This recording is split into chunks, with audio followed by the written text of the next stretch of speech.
This episode and every episode of the Beer Guys Radio Show is brought to you by Monger Brewing. Visit Monger at their tap room in Marietta, Georgia, or online at ironmongerbrewing.com.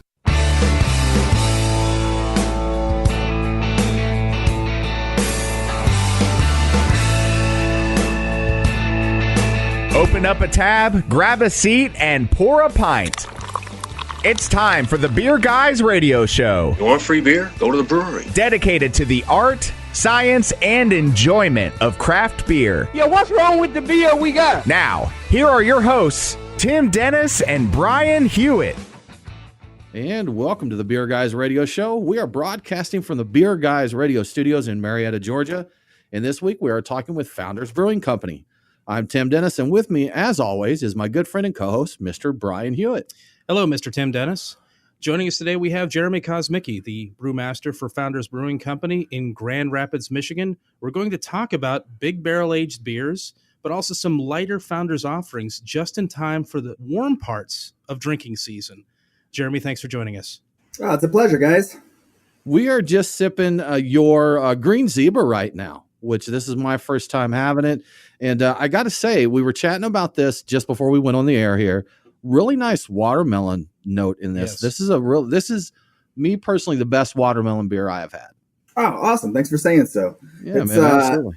It's a bit of a, I don't know if it's everybody's cup of tea, but it definitely fills a niche in our portfolio with that, that tart flavor, that refreshing summer thing. So yeah. I'm happy with the way it came out. I thought I started to like the Goza style a few years ago and started playing around with it. And I just felt that the addition of a little bit of fruit just to kind of provide a little bit of sweetness to take the edge off of all the tart and the saltiness. I thought it played really well together.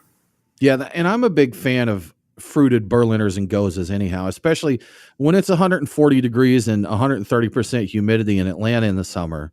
Then these beers really hit the spot. I'm just going to come out and say it. This is glorious. How many pounds of watermelon go into each gallon of beer? I'm curious. Like all of the watermelon? Yeah, pretty much all of it. Watermelon's it's just so watery. It really does take a lot to get the flavor to come through. And the little bit of flavor that you get in there a lot of times that ferments out and leaves you with like a green watermelon taste a lot. So you don't I thought this ended nice with just the right amount of sweetness to balance everything else going on. Absolutely. Tasty beer.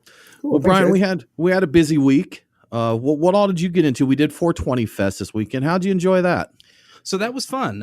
It was cooler than usual, a lot cooler than last year, which was surprising, but the turnout was huge for that.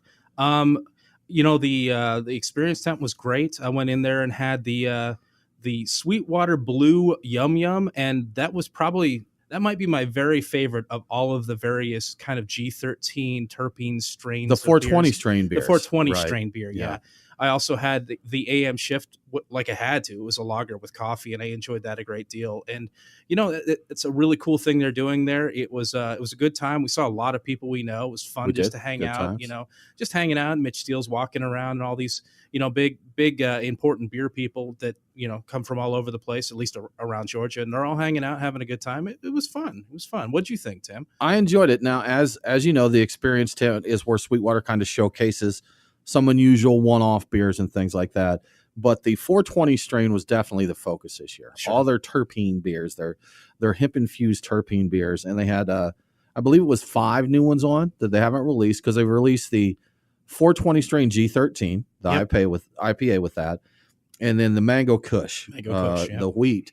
But they had, you said you liked the Blue Yum Yum? I think I did a lot. Was that okay. I think more than either of the other two, and I don't know why, because I'm not that big into the base blue, but together I really enjoyed. Mine was the Sour Diesel, which was on a Berliner, which I really enjoyed. And see, as we've talked about, Brian, I don't know anything about these strains. That's not my cup of tea. I stick with beer, so I don't know how true to the flavors they were, but I know I enjoyed that. Jeremy, has Founders played around any with terpene beers yet? No, actually we haven't. I had my first. I was coming back from Mexico a couple weeks ago, stopped through Atlanta and had a dinner in the pub there, and they had the G13. That was my first exposure to it. I thought it was pretty interesting. Interesting, right? Yeah, I mean, I did. I like the concept. I'm a big fan of the flavor of marijuana, of course. But yeah, I think there's some potential there. Maybe some different strains. It just seemed a little bit. I guess I'm a little avert to like overly dankness, even from like over dry hopping. So I get that. But some of those strains are probably a little beyond my threshold of actual something I want to drink all the time. I will say this: the ones they had at 420 Fest, like that sour diesel and the blue yum yum, they still had that dankness there. I don't think you're going to get away from that with the terpenes, but there was a lot more flavors to it than just the dank. Like that, the G13, that's all about the dank. Yeah. Oh, for sure. Yeah. Now that I'm thinking about it, I kind of want to see Lizard of Caz, like the super dank version. Just dank it up. Yeah, there you go. I think it's a beer that could carry it without it being too jarring or anything like that. There's a lot going on in that beer for sure. So one thing I want to throw out real quick is we stopped by Stats Brew Pub. Oh yeah. While we were down there near 420 Fest, checked it out. They turned into a brew pub. I don't remember exactly how long ago, but I had a good time there, man. They had a nice sour beer on Wendy Pfefferkorn. Yes. Which I had to look it up, but she was the lifeguard from the Sandlot. Oh, okay. Is that right? But that was a fruited sour with a mix of berries in it. They had a Mexican lager, Mucha Lucha lager, and that was really good. So I can't believe I forgot that. That was very solid. Both of those were very good beers. And of course, can't forget Space Lettuce. We did make a stop. We did. Pilgrimage over to get some Space Lettuce. Beer. Monday Night Space Lettuce, good IPA there. So Tim, I think it's time for the beers of the week. Crack open a cold one. It's the Truck and Tap Beer of the Week. Woo-hoo! Craft beer and food trucks in downtown Woodstock. Truckandtap.com. Brian, as always, we have a fantastic selection of beers to get into this week. We did a little extra pre-gaming, a little more than we normally do. So we had a Creature Comforts Athena Tiki Painkiller version. We had the canned version of that. We've had that at the brewery before on draft, but we went with the can. Really good. It's fashioned after the Painkiller cocktail. Really enjoyed that. Then we got into our Founders beers. We had the Solid Gold, which is a premium lager, and as we just mentioned, we've got into the Green Zebra. So we've enjoyed all of those a lot. And Brian, we have a plethora, a cornucopia, a smorgasbord of Founders beers to get into here. They were nice enough to send us some beers down. We have some fresh KBS, of course, the Green Zebra, the Solid Gold. We have All Day IPA to get into. And you dug in your stash and brought us CBS's and KBS's and Sweet Reputes and Mango Magnifico. And some Mango Magnifico. So, Brian, we have a great selection of beers to get into this week, and we have to pace ourselves because those are some big beers. We can do this. Oh, I'm sure. We can do this. Well, Brian, what has happened in this week's news? What's in the news? The beer guys have the scoop. Extra, extra, read all about it. Time for headlines. In the most surprising news of the week, Weyerbacher has filed for bankruptcy, and they're selling the majority stake of the brewery to a private investment group. So there are no dollar specifics on the details of the sale, but Philadelphia-based 1518 Holdings LLC now owns 55% of the brewery. So it's a familiar story of expansion based upon, crazy growth, but growth that wasn't sustainable, did not continue as expected. In 2014, Weyerbacher spent $2 million on a brew house expansion, but in the years following, they were unable to continue to grow sales or pay down that debt, so it's been a millstone for them. Have no fear, though, Weyerbacher fans, the brewery is not closing. According to Brewbound, their current employees will not be affected by this change of ownership, and that's truly what it is. Plans to turn around things include the brewery offering its excess capacity for contract brewing to other Pennsylvania craft breweries, plans to open more tap rooms, which is interesting to get their beer out there. And the brewery's 23-state distribution network will also be reevaluated, so they may pull out of some places. Sadly, they did not change their minds about releasing Sunday Morning Stout in 2019. Maybe we'll get lucky and we'll find that chocolate pretzel version that supposedly is coming out, but I haven't seen it. So this is one of my favorite stories of the year, and I had to, bring it to a close. I have an update on the guy who did the beer diet for Lent. He did it. He made it all 46 days without a single cheat. His name is Del Hall. He works for 50 West Brewing in Cincinnati. Got to throw that out there. At the end of his fast, he reported feeling great, like he was in his 20s, if you can believe it. And he was down 44 pounds Behold the power of beer. I know. So more than that, he says his cholesterol, blood pressure, and blood sugar all improved. All right. Well, good for him. Congratulations. That's awesome. Well, you're listening to the Beer Guys Radio Show. We do need to take a quick break, but we'll be back very soon to talk with Jeremy Kosmicki of Founders Brewing.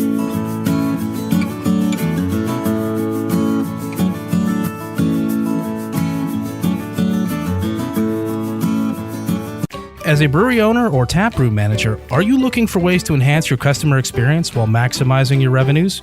Craft Cellar is a mobile solution that helps your brewery drive sales and attract new customers through online pre-sales for beer releases, events, and memberships. Get details now at craftcellar.com. Mention Beer Guys Radio after sign up and extend your free trial to a full 30 days. Remember craftcellar.com, craftcellr.com. Brian and Tim, the Beer Guys. If you're like us, no lunch or dinner is complete without a pint or two of craft beer. Which is why Truck and Tap in downtown Woodstock, Alpharetta, and Duluth are always on our list. Tim, why do they call it Truck and Tap? Well, the tap part is easy, Brian. They've got 18 of them. As for the truck part, that's where it gets interesting. Truck and Tap features your favorite Atlanta area food trucks, so you're getting a different menu every day. Truck and Tap in downtown Woodstock, Alpharetta, and Duluth. Truckandtap.com. Let them know that the Beer Guys sent you.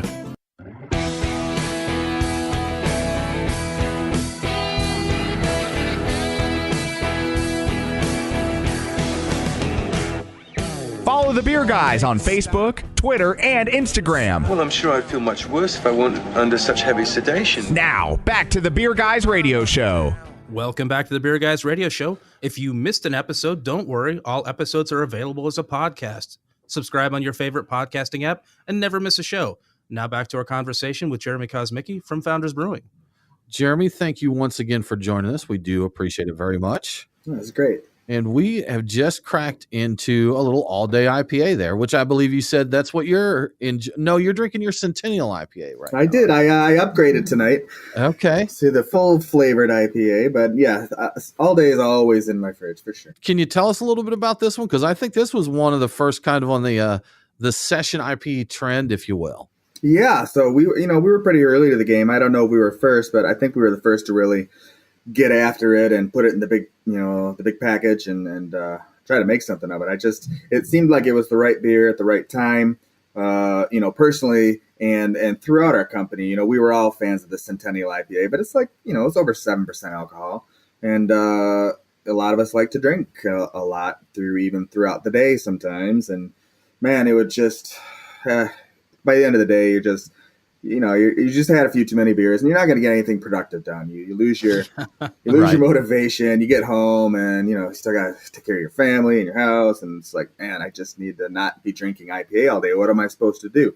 Well, why can't we have IPA with awesome hop flavor, so you get your fix? Because, I think that's what we're all addicted to.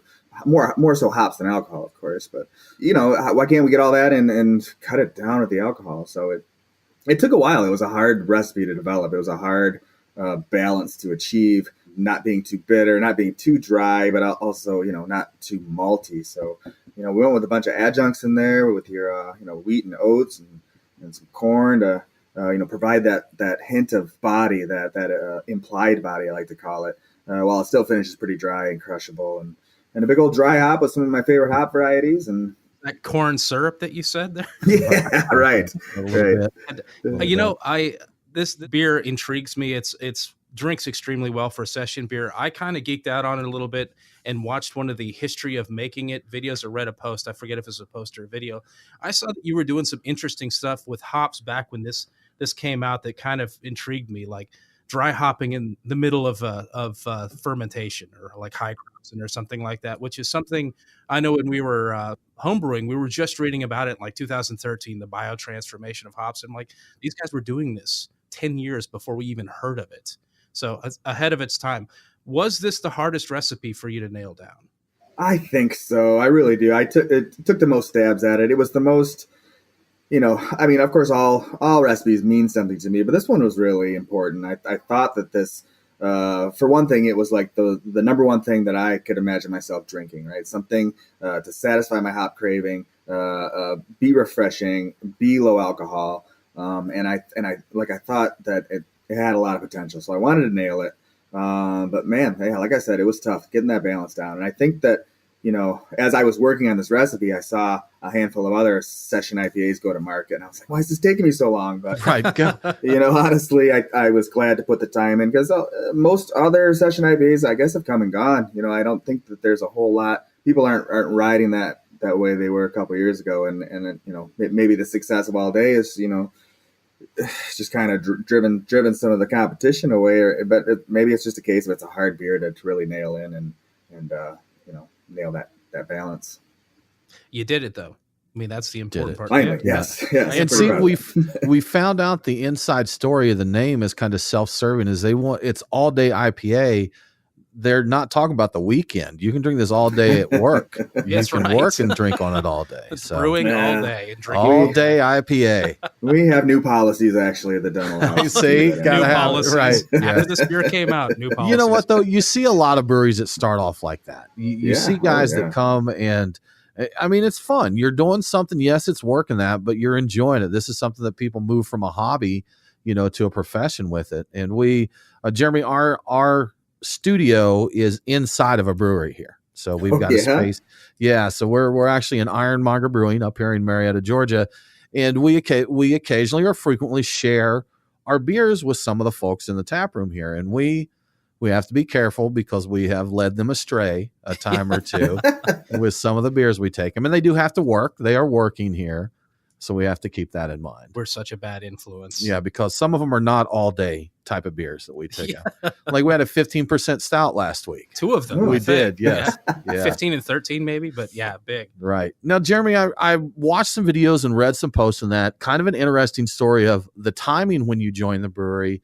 And if I saw correctly, you actually took the job at Founders because your girlfriend made you, and you didn't even really care for Founders at the time. Is that right? Oh, that's all true. See? Okay. Yeah. No, it was, I was in the right place at the right time for sure. I had the ability to, because of being unemployed, I could take a really bad job for little to no pay, but with some opportunity. And honestly, like I said, I was a big Bell's fan at the time. Founders beers were solid, but Bell's was doing things that was, pushing the flavor envelope a little more. And as a home brewer, that's kind of what I wanted to do. So getting into Founders, and the old brewers left within a year, and me and another, actually a home brewing partner of mine, Nate Walser, he took the head brewing job. I was his assistant, and Mike and Dave pretty much gave us the keys to, change any recipes you want, develop anything you want, just make beer that, that you guys, the kind of beers that you guys want to drink. So it was amazing. As it was a home brewer's dream come true. What an incredible opportunity. Right. Just go for it. Because you were kind of, I don't know if you were in the middle of, Jeremy, or kind of on the heels on, they almost went bankrupt, right? Yeah. I mean, it was like, and rather than saying, hey, let's batten down, cut costs and all this, they went the total other way with it, right? Let's absolutely. No expense spared. Let's brew. If we're gonna, if this ship is gonna sink, it's gonna sink on our terms, right? Yeah, kudos to those guys. I mean, I didn't really know how bad it was when I first joined. I was just overwhelmed with joy to get into the industry, but I figured, I can learn what I can, and if I got to move on, I'll move on. But then I found out how dire things were. I was like, oh man, this might be sooner than I thought. But they stuck with it, and they had a vision, and took a chance on a couple of home brewers with pretty limited professional experience, and we all got lucky, I guess. So what's beer, or what? It has to be a beer, or maybe 2 beers, or something like that. What did they do that got them over that hump, that got them out of that red zone, that danger zone, and got them on the path to growth?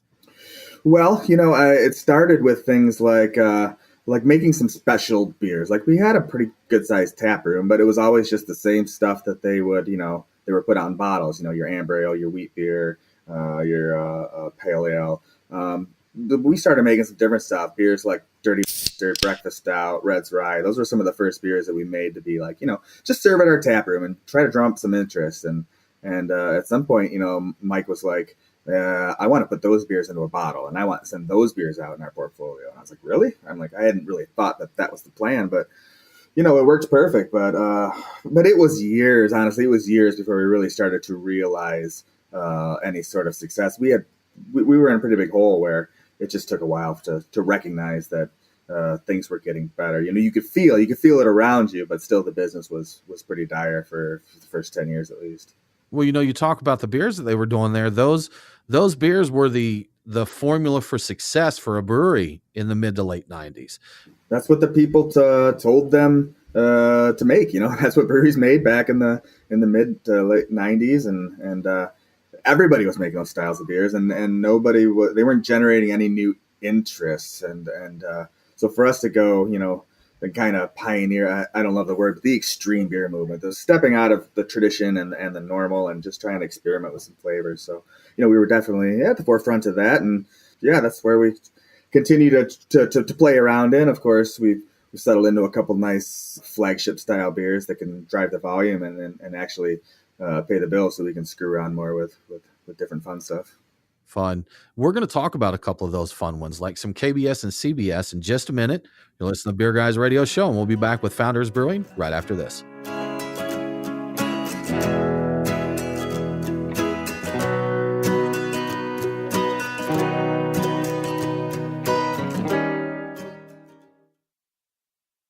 We are Reformation Brewery, celebrating the reformer in you. Locally crafted within the renowned Etowah watershed of Woodstock, Georgia, Reformation creates yeast-forward brews full of aroma and flavor crafted to last. Come see us in beautiful Woodstock, Georgia, for a tour and tasting of unique brews that you can't find anywhere else. Reformation Brewery. Set beer free. ReformationBrewery.com. Craft beer forged with a reverence for tradition and new styles that start a revolution. Ironmonger Brewing. The brewers at Ironmonger Brewing pride themselves at being masters of barrel-aged, hoppy, and sour beers. They invite you to their tap room in Marietta, Georgia to taste and see. Also visit their barrel room for an intimate drinking experience with great live entertainment. Keep up to date on all things Ironmonger by liking them on Facebook. Ironmonger Brewing, establishing a new standard in craft beer.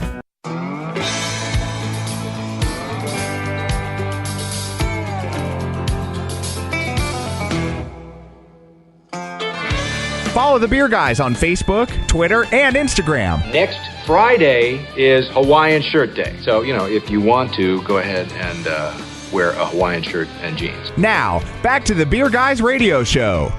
Welcome back to Beer Guys Radio Show. I want to give a quick shout out to one of our great radio affiliates, KCPX 1490 AM in Moab, Utah. Catch Beer Guys Radio on KCPX every Sunday at 3 p.m. Mountain. Now back to our discussion with Founders Brewing Company. Absolutely. Jeremy, we have just got into KBS 2019 here. Yeah. And first I want to start off by saying, of course, last year's was better. You know that, right? So, yeah, the classic. No, actually, this one, chocolate, bourbon, both of those up front, really noticeable to me. Nice roastiness. It's tasty. I've enjoyed every KBS I've had. So, and it awesome. Thank you very much. Yeah. So KBS, let's talk about that a little bit and kind of the phenomenon that has been KBS. I know you've got expanded distribution this year, or availability on that, but how did KBS, come to be? Well, so that all started, we got in a couple of bourbon barrels, had never done anything with bourbon barrels before. We were just going to mess around with them. Decided to put some breakfast stout into it. We had just started making breakfast stout on a regular basis. And we thought, let's fill a couple up, see what happens. So a year later, the beer was tasted pretty fun, but it needed some tweaking. It lost a lot of the coffee, chocolate. It seemed a little thin. So we amped up all that stuff and did the experiment again with I think 4 bourbon barrels the next year. And that was like money. So the next year we got 8 bourbon barrels in and filled them all up. And that was about enough to run it through the bottle machine and sell it through our store, where it proceeded to sit on the shelves, and nobody cared. Yeah. Nobody had heard of barrel aged stouts, and they certainly weren't going to pay, $4 a bottle or whatever we were trying to get for it. So, and that was a thing. But we loved the beer internally, and we did it again the next year. I think we did 16 the next year, and good golly, some people on the internet we started talking about it. Beer Advocate, Rate Beer, and we start reading these reviews, and we're like, oh my god, who are these people? And wow, they sure love this beer a lot, and so we just kept at it, and it kept growing and got this cult following. And then one year there was a line around the building for the release, and we're like, wow, this is bizarre, this is wild stuff. They're all partying, they're all pitching tents and sharing beers out in the parking lot, and it was a cool thing, man. It was nothing like I had ever seen before. And that's pretty awesome. And then we'll share the abridged version here, but KBS is the beer that got Brian and I into homebrewing, because down here in Georgia, it was a lot of places did a 1 bottle limit, and we got sick of chasing it. We wanted to drink these beers, and we said, you know what, we're going to start brewing it. It'll take us a while to get there, but we'll learn to brew these. And it took us 4 years to do it. We did brew some beers close, and then we ran out of time to brew. Then eventually we wound up now we're talking back beer to on the chasing radio. them around, right? We're back to chasing them. Yeah. I remember that. So I was just thinking, like, back then it was people going nuts about KBS and Nemesis. That was the other one. Oh, Do you remember that one? Yeah. Is Nemesis going to happen again? Nemesis kind of morphed into some other categories. We got shut down with the name Nemesis. Somebody had copyrights to it. Okay, gotcha. So we had to change that format. I think it became a backstage series after that. Gotcha. Which kind of, but then that became a thing where I was putting high end beers in there, barrel aged or not. But the barrel aged beers were getting all the attention, and people were actually, when we put out a beer that wasn't barrel aged. So then we kind of morphed into the barrel aged series, and that's where it's at now. So you age all of the KBS in caves, right? Is that correct still? Yeah. Well, we kind of filled up the caves, and we built a whole facility to manage barreling, barrel aging, barrel filling, barrel emptying. All the conditions replicate the cave, aside from being 100 feet underground. So there's a little bit. We got a little bit of both still. We got the mines full, and we've got our own warehouse full of barrels also. Because I was wondering about that at a certain point with all the demand and the up production, like, you're going to run out of caves. Are you out there digging, just digging more square footage underground? No, we needed a spot to do this. The handling of the barrels, the filling, the emptying. There was just no way we were going to be able to continue to do that at our old facility. So we needed some other things too. We needed some more warehousing space. So we built a huge facility to handle all those things. And now we brew it there. We fill the barrels there. We can age some barrels there, and we can bring them back and empty them there too. So the barrel age thing is it's pretty fun for us. We invested in it. We decided at some point to. KBS had been around a while, and it was awesome, and it got us to a certain point, and people were still, enjoying it year after year. But we figured, maybe people don't really want to chase the trucks so much anymore, especially with a beer like this that's been around a while. So why not try to make more of it? We're set up. We built a facility and get it to more people's hands, and let more people try it. So, maybe it's not the biggest hyped, hardest to get thing anymore. And, I've heard from people actually complaining that they can find it at the local store and stuff. And I'm like, what? And I'm like, I don't get it. So, but if I can find it, I don't want it. Yeah. I'm going to be mad if I have to chase it. But if it's easy to find, then I don't want it. That's a real thing. And I don't have it either. But. That's what we've talked about, a few years ago, some of these beers that were just so hyped up that people don't even locally here. So we've got a beer, Creature Comforts makes an IPA called Tropicalia. And 2-3 years ago, it was scarce. So these guys put in a 50-barrel brew house and started making more. And then you start hearing people, it's like, oh, it's a shelf turd now. It just says, like, what do you guys want? You say make more. And, before that, there were literally people that said they are artificially limiting supply to drive up hype. So then they start making a lot more, and people are like, well, it just sets on the shelf. It's like, there's no winning here. There's no way to win. So. You can't. Now, maintain that scarcity. You mentioned that the first version of KBS was just breakfast stout, and then you kind of morphed it from there after the first try. Is CBS KBS plus maple? Yeah. So we came across these bourbon barrels that had aged maple syrup in it, and we were approached by a guy who asked if we wanted them, and I said, of course, that sounds amazing. I didn't know what I was going to do with it, but the obvious first choice was to just put some KBS in those instead of regular bourbon barrels, because of course maple goes with the breakfast theme. And yeah, it was so drastically different. It imparted so much maple flavor that we felt it was enough, enough of a variant to make it its own thing. Now, a little tricky there with CBS recently. We noticed the Mountie has marched on from the label, correct? Yes, it has. The Canadian government got a hold of us and let us know that they weren't necessarily thrilled with being associated without their permission and an alcoholic product. And did they say take off, eh? Take off. Hoser. Yeah, hosers. They call us hosers. What is this all about? Well, I said I'm sorry. I don't know. I'm so sorry. Buy them some tidbits and everything will be good, man. Right. So we obliged. We didn't want any problems with the Canadian Mounties, And of course, all done in respect there with Canadian. The Mountain. That's the similar candidate. You do a Canadian. Canadian breakfast out, man. It just seems appropriate. Yeah, it did seem like a position of honor because it is a highly sought after beer. Now people are spreading the rumor that the Mountie just got drunk and fell off. Which is likely. That's why they're like, can you take us off that label? We don't want to talk about They're going to want to distance themselves from this show now after we said this. Yeah. So are we going to see any other variants of KBS or CBS or BS? I don't know. I played around some things. We actually just had we do a black party every mid-April, and it's a celebration of black beers, where it's they stash away a lot of our barrel-aged stuff. We make some fresh new black IPAs and a bunch of fun stuff. So in preparation this year, I made a couple of different KBSs. One I loaded up with espresso beans. To give it just an extra coffee punch, like over the top coffee punch. Came out great. Jeremy, we want to talk to you, and I'm sorry to cut you off there. We want to talk to you more about these black beers, but we do need to take a break. You'll listen to the Beer Guys Radio Show. We'll be back with more from Founders Brewing right after this.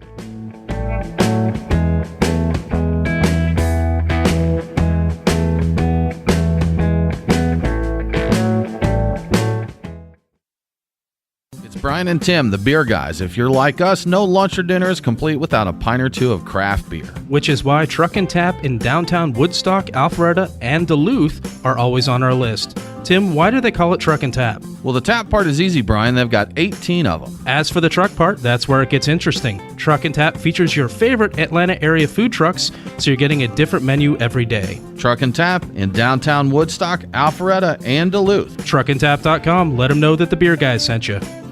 We are Reformation Brewery, celebrating the reformer in you. Locally crafted within the renowned Etowah watershed of Woodstock, Georgia, Reformation creates yeast-forward brews full of aroma and flavor crafted to last. Come see us in beautiful Woodstock, Georgia, for a tour and tasting of unique brews that you can't find anywhere else. Reformation Brewery, set beer free. ReformationBrewery.com.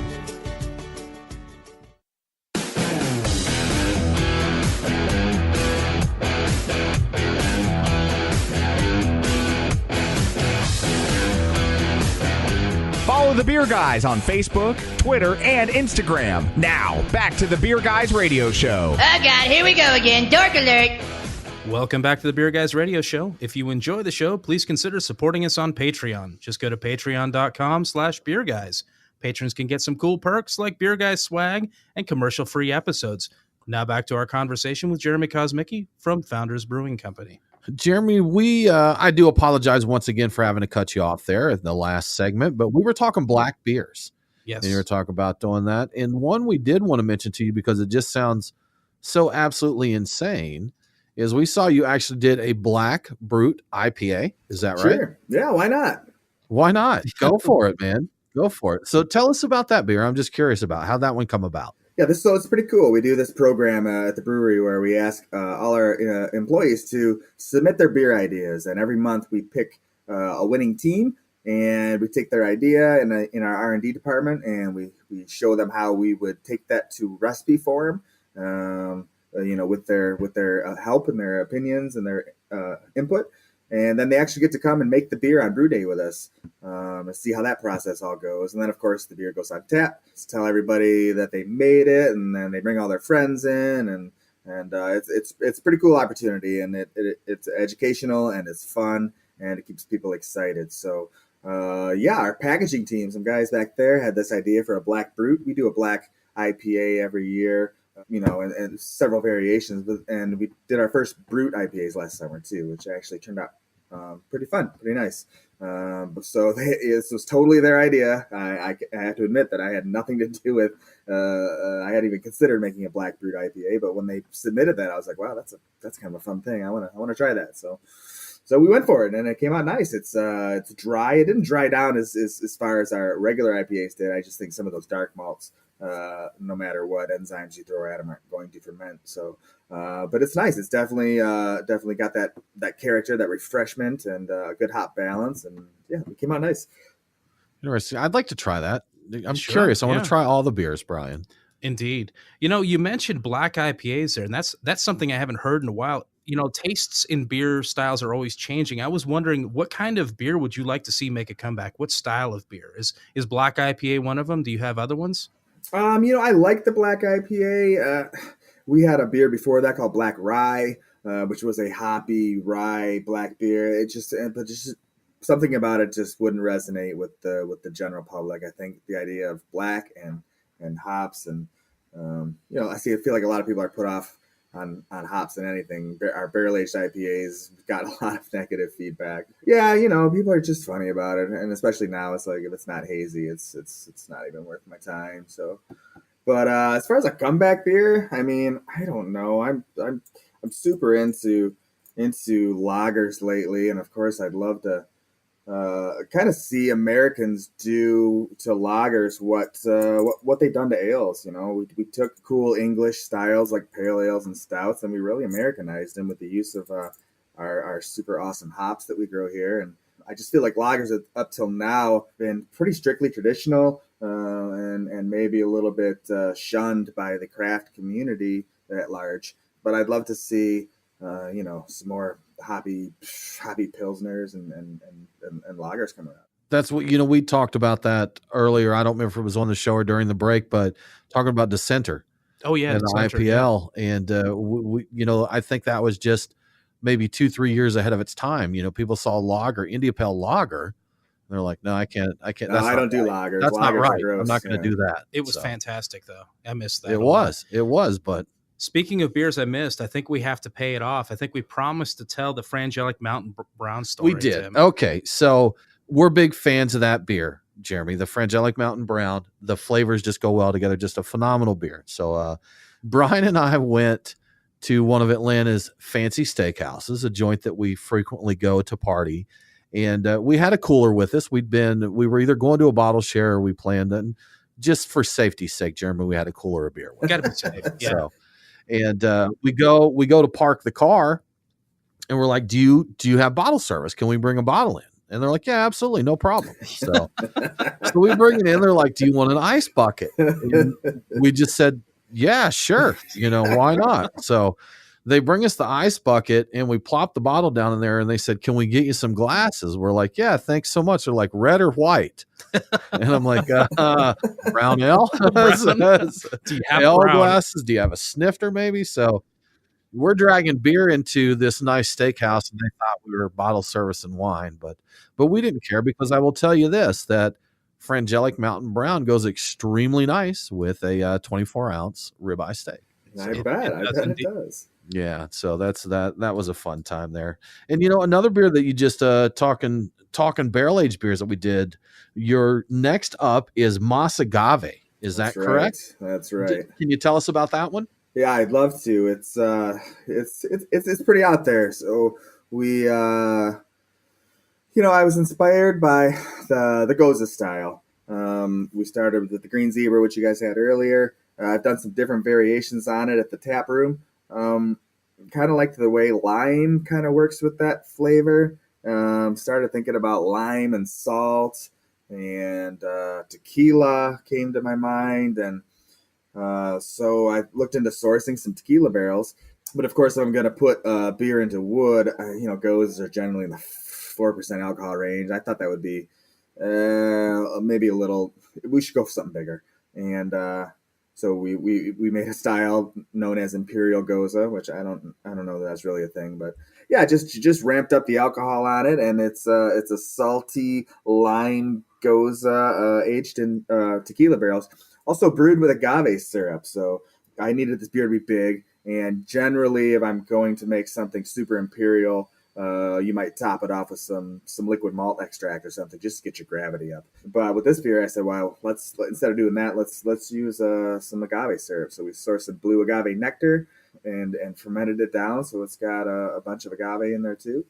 We sent a guy down to Mexico to source our tequila barrels because we hadn't really worked with tequila barrels before, and honestly, I found that anything besides bourbon barrels are a little bit risky. You don't know quite the quality of what you're going to end up with. So we went down, checked them out. They looked good, and then we went ahead with the project. And now it's finally ready, and the fruits of our labor are here. And it's it reminds me of a margarita. That was honestly the inspiration there, and that's kind of how it came out. So I'm pretty into cocktails. We did the barrel runner last year, which was my kind of take on a Mai Tai. So playing around with rum barrels and just getting that fruitiness in there. But I don't know, trying to take things in a new direction and then incorporate some cocktail themes into some beers. Yeah. So that makes me wonder, and we've actually had shows about this in the past, Tim. Beer cocktails. Do you do any of those in your tap room? Because there are some interesting combinations, not just black and tans, but beyond that, there are actual cocktails that feature beer. And we have a few places around the Atlanta area that do that as well. Do you feature beer cocktails in your tap room? We don't officially do it. Our bartenders, it's more of a thing of mixing different beers together. There's been some combinations that have really that take it off, and it's a bit underground, but some people know my name and come in and order them up, or they ask the bartender, just make me something cool, or they have suggestions. And I've tried that. I've done some. I forget what it was, Brian. Maybe you'll know, but Orpheus recently, they had a big stout, and they were talking. I heard a lot of talk about mixing two there, and even Jason Pellet, the brewmaster, said yes, this is a great mixture. But we did on a show a couple weeks ago, there were two beers that I absolutely loved that I thought would be good together. And so I poured a little bit into each glass, and all it did was destroy both beers. So it just didn't work out. But it is fun to experiment like that. Like the kid when you went to the gas station and hit every nozzle in the soda fountain. The suicide. Yeah, just go to the brewery and say, give me a suicide. One little shot from every tap. Have you done a suicide at Founders? I've never asked anybody that before. I'm curious about this. No, I've never done it. We've got like 30 plus taps there. I haven't even tried. I actually think that I saw Conan O'Brien went to Sam Adams that did that. And, yes, he did. That's and the right. end result was that's not good. That's not good. No, it's not. I said there. Yeah. Well, Jeremy, anything else that you'd kind of like to add or like folks to know about Founders or your beer brewing? What you got coming up there? Oh, just if you can get up to our tap room, and man, I invite both you guys, Tim and Brian. I hope you come visit me someday because we got all kinds of fun R&D stuff. That's where it all starts. So we get good feedback through our tap room. It holds like 700 people. It's a majestic thing, and it's a lot of fun. We get good music. So come up and visit me. So if people want to keep tabs and keep up with what's happening at Founders, find out about the next in the barrel age series, how would they do that? Well, you follow us on social media where we're really active on the Instagram and Facebook, Twitter, all that stuff. All kinds of good ways to engage people. Fantastic. Jeremy, thanks again. We appreciate it. Oh, it's been great, guys. Well, that about wraps it up for this episode of the Beer Guys Radio Show. Coming up next week, we're talking with Vista Brewing. For more craft beer info, please follow us online. We are Beer Guys Radio on Facebook, Twitter, and Instagram. Thanks again for tuning in. Have a great week, and don't forget to drink local. Cheers. The Beer Guys Radio Show on the Beer Guys Radio Network. BeerGuysRadio.com.